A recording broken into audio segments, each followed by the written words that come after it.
Let's jump right into this explainer, guys. I want you to literally picture yourself standing in the freezing, cavernous expanse of Westminster Hall. The year is 1305. You are completely surrounded by the exact men who have spent a whole decade trying to hunt you down. Today, we're going to witness the choreographed execution of an absolute legend. We are breaking down the trial of William Wallace. We're talking betrayal, sheer brutality, and, as you'll see, a massive historical backfire. So let's start with these explosive words. I cannot be a traitor, for I owe him no allegiance. He is not my sovereign, he never received my homage, and whilst life is in this persecuted body, he shall never receive it. Wow, right? What is just so truly remarkable here is the absolute unyielding defiance. Picture this guy, bound in heavy iron, deliberately silenced, and officially forbidden to even speak in his own defense. Yet he still manages to deliver a mic drop statement like this. It perfectly sets the tone for the legal and physical battle we're about to unpack. All right, Section 1, the betrayal. To figure out how the Guardian of Scotland actually ended up in chains, we kind of have to look back to the shadows right after his defeat at Falkirk. After years of fighting this grueling guerrilla war, Wallace was finally cornered. Just look at how fast this timeline moves. On August 5th, he's captured near Glasgow. By August 22nd, he arrives in London. And literally one single day later, August 23rd, the Westminster trial begins. That speed is absolutely crucial. The English crown rushed him south in just a matter of weeks. They needed him processed and executed immediately. Why?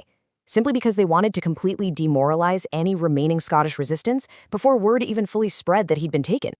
But you know who actually caught him?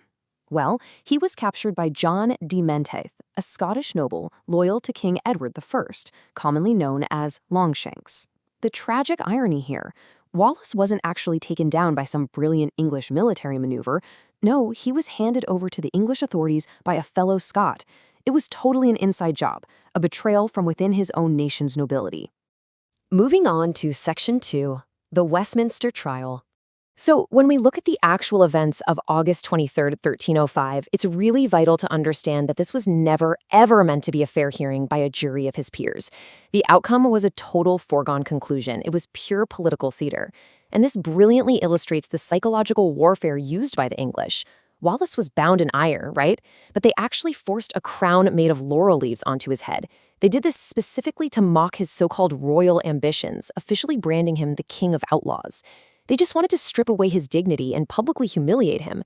They were trying to reduce this terrifying military legend into a pathetic, helpless joke. And then came the charges.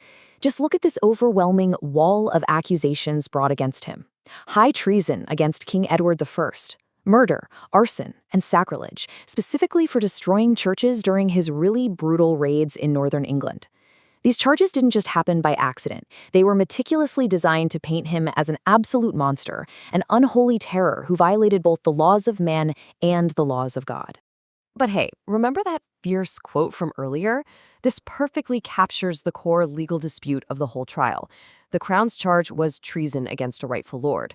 But Wallace, breaking his forced silence, argued this frankly brilliant legal loophole. He stated that Edward was a foreign invader. He argued he couldn't possibly be a traitor to a king to whom he had never, ever sworn a personal oath of fealty. He never pledged loyalty to Longshanks, so how on earth could he break it? It's just a fascinating, deeply logical stand from a man who knew for sure he was doomed. Now, Section 3, hanged, drawn, and quartered. Despite that incredibly logical defense, the summary judgment stood, and he was found guilty of treason. Because of that conviction, we have to examine the agonizing punishment that was explicitly designed for traitors of the crown. This was a clinical, highly organized procedure designed to prolong suffering as a horrific public spectacle. Step 1, he was drawn, which means tied to a hurdle and dragged by horses through the rough, dirty streets of London, all the way to the elms at Smithfield. Step 2, hanged by the neck, but deliberately cut down while he was still conscious and alive.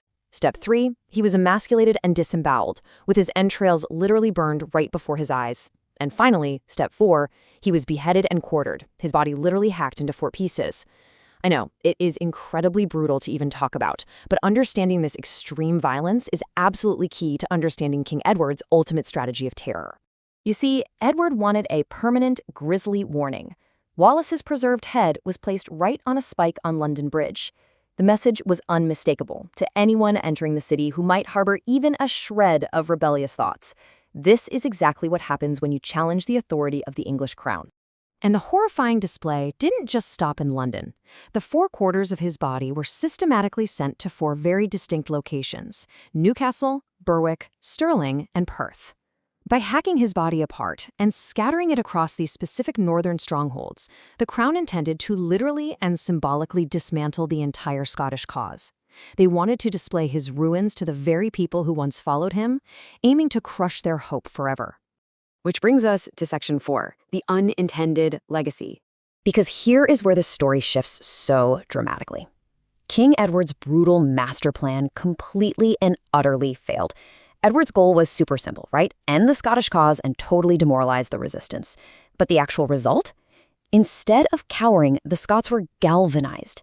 It created a powerful, undeniable martyr. The sheer brutality of that execution, which was supposed to inspire paralyzing terror, instead provided the immense emotional fuel the rebellion so desperately needed to keep fighting. It completely backfired. The direct result of that failure was just immense. Wallace's martyrdom directly inspired Robert the Bruce. The fury over Wallace's savage death paved the way for Bruce to take up the mantle, rally the Scottish forces, and eventually win the exact independence Wallace died fighting for. This whole thing culminated years later at the Battle of Bannockburn. Longshanks tried to kill an idea by destroying a man, but you know what? He only immortalized him. As we wrap up this explainer, I really want to leave you with a final provocative thought. Based on all the facts we've just covered, the devastating raids, the incredibly sharp legal defense, the unspeakable martyrdom, was William Wallace a lawless rebel, or was he a visionary patriot? Tell us in the comments where you think Wallace truly stands in history. Thanks for joining me for this structured breakdown. Stay curious, keep seeking out the facts, and I'll catch you in the next explainer.